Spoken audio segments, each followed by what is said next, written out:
Good morning, it's Peter here on Doxie, of Peter and Doxie going to Queensland. Context. Day 63. Beautiful sunny start today. Bit of high cloud, but it's supposed to be 23, so I'll take it any day after what we've been through already.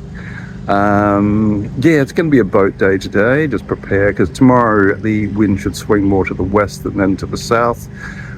So that's time to get going up to the next step. Tomorrow should take us to Double Island Point, which is near Rainbow Beach, and that will be the jumping off point basically to go in through the Wide Bay Bar to get us behind Fraser Island, Kagari, or however you actually say that. So yeah, so it's just going to be potting around, doing a few jobs. Maybe go to the supermarket later this afternoon and grab just some last minute things.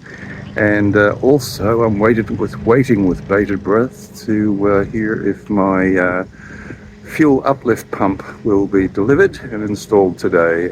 Hopefully so, because I don't really want to delay going north.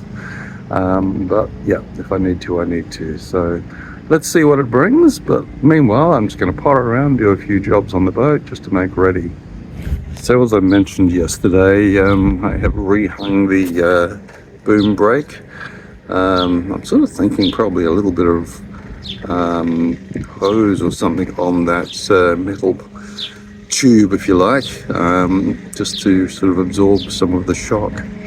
Anyway, let's see how that works.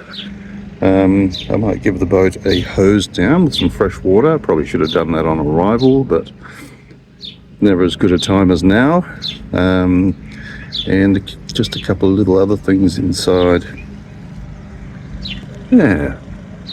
Well, what do you say? Give a man a hose and a boat, won't see him all day. Get some of that salt off. Ready to put the next lot on. Always satisfying. It's a bit like with a car, I guess. The only time you really get to inspect it is when you're hosing or cleaning it, and that's when you see things that you probably didn't want to see, but glad you did, so you could do something about it. Not that I've found anything like that yet. Yeah, always top up whenever you can. You don't know when the next time's going to be. I don't use that much, but I haven't been being careful, just knowing the fact I'm on the marina, so obviously go back to normal sort of operation after we leave here. Alright, just having a coffee break after that little bit of clean up and filling of the water tank this morning. I've just rung the coastal diesel and marine people, and apparently the part has arrived. So I should expect somebody to come probably within the next couple of hours to get that one sorted, so that would be really good.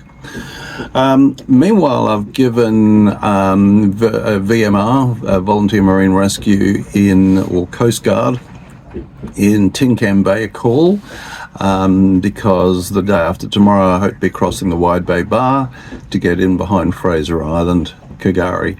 So the procedure basically is you give them a call, they will then take your number and send you out a PDF which has all the markers on it, the current survey, which was conducted on the 25th of May, so coming up for, a month ago. No, coming up for 2 months ago. I don't know where I am in the year, never mind in the week. So anyway, yes, because of the shifting sands, well, Wide Bay Bar is actually reputed to be the most dangerous bar crossing in Australia. So you really have to have your wits around you to do that and be there at the right time in the right conditions. So they have texted me out a PDF which has a little chartlet on it showing the current path going over the bar into the Great Sandy Strait. This includes virtual markers which you can program into your navigation tool if you use such.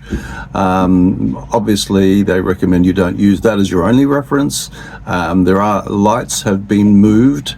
The lead lights have been moved in accordance with the new survey done in May, which is conducted regularly because, as I said, the sands are forever shifting. Fraser Island, of course, being the largest sand island in the world, so there's 1 or 2 bucketfuls of sand in there, you might imagine. So I'm going to program those into my navigation tool. But as I said, the lead lights which you follow have also been corrected for the new situations following the latest survey. So I'll start programming those in shortly, and yeah, just get prepared basically. Right, next thing I want to look at is this light here, which decided to stop working. It had an old bulb in it, which I have here somewhere, and yeah, it's one of these double ones, and the bayonets, bars, whatever you want to call them, are even. Apparently the new ones have a single point of contact and the bars uneven. Anyway, I've got one of these LED ones, so I'm just going to see if I can track down what the problem is.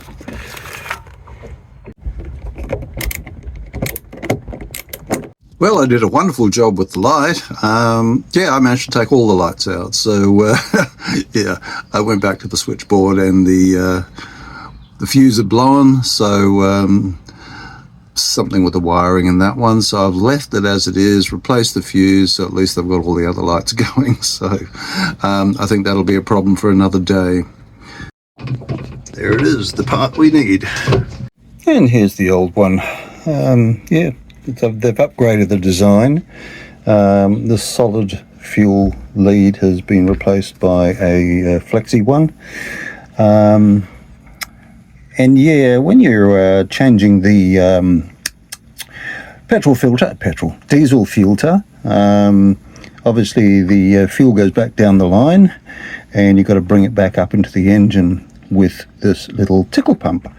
Now, there's hardly any movement in that, and yeah, I think that was my first indication that things are not great, because I never actually got the fuel to come up there. So glad I've done that. Okay, and that's our new guy there, and all set to go. Obviously we've tested it and it all goes well. You see the new flexi hose there, that's replaced the metal one, and yeah, we are good to go again. Yeah, so quite an eclectic day, getting a few things done, little bits and pieces, and glad to get that pump back on the engine, and yeah, just one less thing to have to worry about. So tomorrow I'm expecting to go early. The high tide is around about 8, although I've got a little bit of distance to go down through the canals to get to the main channel. So I'm going to go at least at first light is my plan. High tide is 8 o'clock, so yes, I'll probably be fighting the tide a little bit going out, but an incoming tide in the channel's better than an outgoing tide. For calmness, and also for the fact that if you do get stuck, at least the tide's going up, not down. Yeah, it's quite a trek tomorrow to Double Island Point or Rainbow Beach, around about 40 odd miles. So yeah, it's going to be a long one. If the conditions are not, yeah, the conditions are not really, they're quite light. So look, if push comes to shove and I feel like I'm not making any headway enough, I can always pull into the cove at Noosa. Not my preference. I'd like to get there and get across and just get this done, but yeah, you just got to go with the conditions. I don't like arriving places at night either. That's not my favourite. So anyway, let's see what transpires tomorrow, but it will be an early start one way or the other. So better get a little bit of sleep, and yeah, anyway, we will do more tomorrow. Don't forget, it's only getting more exciting, so don't forget to subscribe. And this is Dawn Raider, out. Thanks for watching another Adventures of Foxy Doxie. As always, don't forget to like, share, comment, subscribe. Thank you.